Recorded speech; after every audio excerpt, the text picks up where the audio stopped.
দূর সবাই রে দেখি টিয়ে রে দেখি নে। এই চল তোর জন্য মাইয়া দেখতে যাবো। টিয়ে রে ছাড়া আমি আর কেউ রে বউ হিসেবে কল্পনা করতে পারি না আব্বা। অত কল্পনা লাগবে না বাবু, জিনিসখান আইনে দেবানি, সামনে বসাই দেখিও। কিন্তু আব্বা আমি তো টিয়ে রে 10 বছর আগে কথা দিছি, পরে আমার অর্ধাঙ্গিনী বানাবো, তারপর আমরা অঙ্গে অঙ্গে কলম কাটবো। ওরে বাবা, 10 বছর বাপটি লজ্জা লাগতেছে, তোর মতো দুম ভরে জন্ম দিছিলাম। ওখানে কলম কাটা বাদ দাও বাবু, এখন ময়নারে নিয়ে সংসার করো। আমি তোমার কথা রাখতে পারবো না আব্বা, আমার মাফ করে দিও। টিয়ে রে ছাড়া আমি আর কিছুই বুঝি না।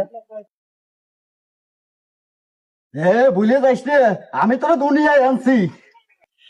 টিয়ের নিশায় আমি অন্ধ হয়ে গেছি আব্বা, কোনো কিছু এনে আমার চোহে কানে কোনো জায়গায় দিয়ে ঢুকবে না। ও তাই, তাহলে কিন্তু আমার সম্পত্তির কানা করিও পাবি নে।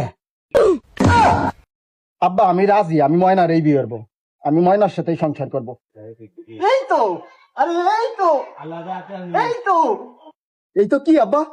আরে তুই দুম্ব না, তুই জাতে মাতা তাহলে ঠিক। একদম আমার দাদার মতো হারামির বাচ্চা হয়েছিস তুই।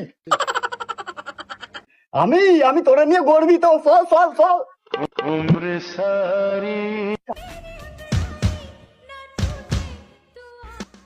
আল্লাহ, ময়নার ডাইসটা যেন টিয়ের মতো হয়। বিয়াই, তাই আমরা আলোচনা শুরু করি নাকি? এই তার আগে আমার সোজা সাপটা করা প্রশ্ন আছে, কিছু মনে করা যাবে না। না না না বিয়াই, কি মনে করার আছে, আপনি কোন কোন। আর বাবাজির বয়স কত? শ্বশুর আব্বা 26 বছর 2 মাস 4 দিন 12 মিনিট 10 সেকেন্ডে পড়লো। তা প্রেম টেম করে নাকি বাবা? কোনদিন না, ওসব বুঝি না। তাহলে তো তোমার কোনো অভিজ্ঞতাই নাই বাবা। আমার ময়নারে ঠান্ডা রাখবা কেমনে তুমি? ওসব নিয়ে টেনশন করবেন না শ্বশুর আব্বা, ওই বিষয়ে ইউটিউব বিশ্ববিদ্যালয়তে বিবিএ কমপ্লিট করছি, আর গুগলেতে এমবিএ করছে আমার ছেলে। বাহ বাহ, এটা সোনার সাল। কইছি রে আমার সাল উচ্চবিত্ত শিক্ষিত। এই গরমে ও লেহাপড়া শেষ। আমি তো বুঝলাম, তা বাবা নেশা পানি করো নাকি? রাজা, আমার ভং, আমার রাজা। শ্বশুর আব্বা 1 মিনিট আসতেছি।